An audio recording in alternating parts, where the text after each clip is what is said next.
बाप और बेटे रुल कुदस के नाम से शुरू करते हैं। मसीह खुदाम ने आप सबकी सलामती हो। मैं जवाद इकबाल फिर से हाज़िर हुआ हूँ आपकी खिदमत में बाइबल के मुतालिक एक अहम और बहुत ही ज़्यादा दिलचस्प और मालूमाती मौजू लेकर। और जो हमारा मौजू है बाइबल मुक़द्दस का वो है कि बाइबल मुक़द्दस के कुछ ऐसे मुश्किल अल्फाज जिनके मतलब और वो किस ज़ुबान के हैं वो आपके साथ शेयर करेंगे। तो मेरी आप लोगों से गुजारिश है कि मेरे इस channel Bibles World with Jawad को जैसे सब्सक्राइब करें और जो वीडियोस आप देखें उससे कुछ फ़ायदा हासिल करें तो उसको प्लीज़ शेयर भी करें दूसरों के साथ। तो आज का जो हमारा बाइबल मुक़द्दस का जो मुश्किल लफ्ज़ है वो पैदाइश 30 बाब और 14 आयत में पाया गया है। ये लफ्ज़ जो है वो है मरदुम गया। जो मरदुम गया लफ्ज़ है ये फ़ारसी ज़ुबान का लफ्ज़ है। तो इस आयत को मैं आपके साथ बयान जो है शेयर करता हूँ। यूँ लिखा है पैदाइश 14 बाब 30 बाब और 14 आयत में कि और रोबन गेहूँ काटने के मौसम में घर से निकला और उसे खेत में मरदुम गया मिल गया और वो अपनी माँ लिया के पास ले आया। तब राखल ने लिया से कहा कि अपने बेटे के मरदुम गया में से मुझे भी कुछ दे दे। आमीन। तो मैं बताता चलूँ कि जब ये आप पूरा बाब पढ़ेंगे तो आपको समझ आ जाए कि ये स्टोरी क्या चल रही है और ये मरदुम गया क्या थे। लेकिन आज जो मैं इसका मतलब और इसकी वजाहत करूँगा, तो चलिए बढ़ते हैं अपनी वजाहत की तरफ। तो मरदुम गया जो है वो फ़ारसी ज़ुबान का लफ्ज़ है। पैदाइश 30 बाब 14 आयत में पाया गया है और इसके जो लफ्ज़ी मतलब वो इंसानुमा पौधा। तो मरदुम मतलब आदमी और गया मतलब पौधा या घास।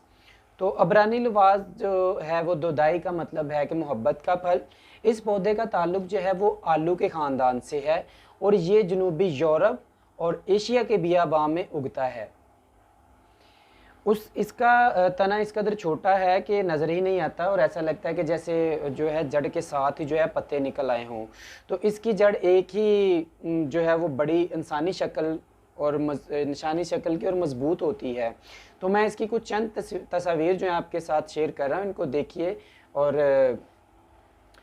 थोड़ा लुत्फ़ अंदोज़ भी हुई कि ये है क्या और इसका मकसद क्या था। तो मैं इसकी और मज़ीद आगे वजाहत करता चलूँ कि इसके जो छोटे से तने पर जो सफ़ेद और नीलको के जो जामनी रंग के फूल पाए जाते थे, इनकी खुशबू जो है तेज़ और पसंद की जाती थी उस वक्त में। और इसकी खुशबू का जो जिक्र है वो मैं बताता चलूँ कि गज़लुल गज़लात उसकी 7 बाब उसका जो 7 बाब और 13 आयत में पाया जाता है। इस आयत में कुछ यूँ लिखा है, मरदुम गया की खुशबू फैल रही है और हमारे दरवाज़ों पर हर किस्म के तरो खुश्क मेवे हैं जो मैंने तेरे लिए जमा कर रखे हैं ए मेरे महबूब। आमीन। तो ये आयत पढ़ने का मतलब ये था कि आपको बताता चलो कि इस आयत में भी इसका जो है ये जो लफ्ज़ है वो पाया गया है, मरदुम गया। तो मज़ीद आगे बढ़ते हैं कि इसकी उस ज़माने में क्या अहमियत थी या वो जो है वो किस लिए इस्तेमाल होता था। तो मैं बताता चलूँ कि पुराने ज़माने में इस पौधे से जो ना तोहम परस्ती वो बहुत ज़्यादा वाबस्ता रही है।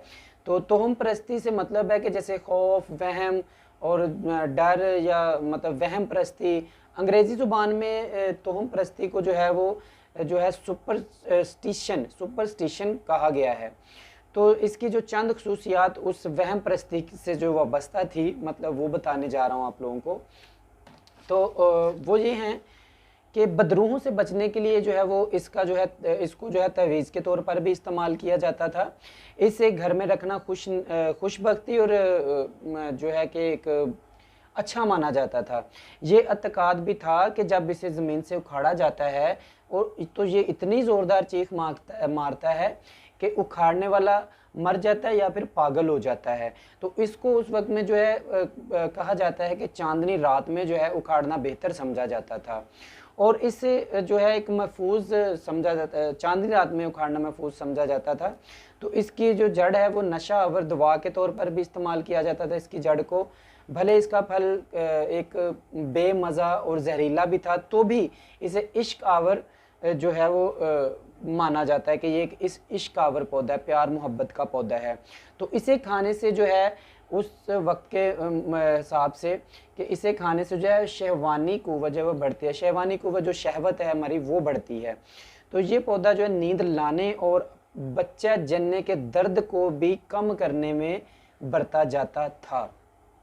तो मेरे बहनों और भाइयों, आप बहुत अच्छी तरह इस बखूबी इस बात को समझ गए हैं कि इस पौधे से क्या वहम जो तोहम परस्ती जुड़ी हुई थी उस वक्त में, जो अभी इसका जिक्र पाया गया है। ये अब की बात नहीं है, ये उस वक्त में इस पौधे से जो है तोहम परस्ती जुड़ी हुई थी। तो आप बखूबी समझ गए हैं कि ये जो पौधा मरदूम गया है, ये इसका मतलब क्या है और ये किस ज़ुबान से है, यानी कि ये फ़ारसी ज़ुबान में है। तो इसी के साथ जो मैं आपसे गुजारिश करता हूँ कि मेरे इस चैनल बाइबल्स वर्ल्ड को जो है लाजमी सब्सक्राइब करें, शेयर करें। मैं ऐसी मालूमाती वीडियो जो हैं वो आप तक लाता रहूँगा। तो ये आपकी मेरे लिए सपोर्ट होगी कि आप मेरी वीडियो को शेयर करते हैं, देखते हैं, उससे फ़ायदा उठाते हैं। और ये सारी जो काविश है, ये जो हम तक इसके मतलब बताने की, और ये सारी काविश जो है ये अमर यूनुस साहब की है, जो हमारे रहनुमा भी हैं हमारे बाइबल सोसाइटी के, और उन्होंने बहुत ज़्यादा इसमें आज तक भी जो है वो अपनी खिदमत सर अंजाम दे रहे हैं बाइबल सोसाइटी में।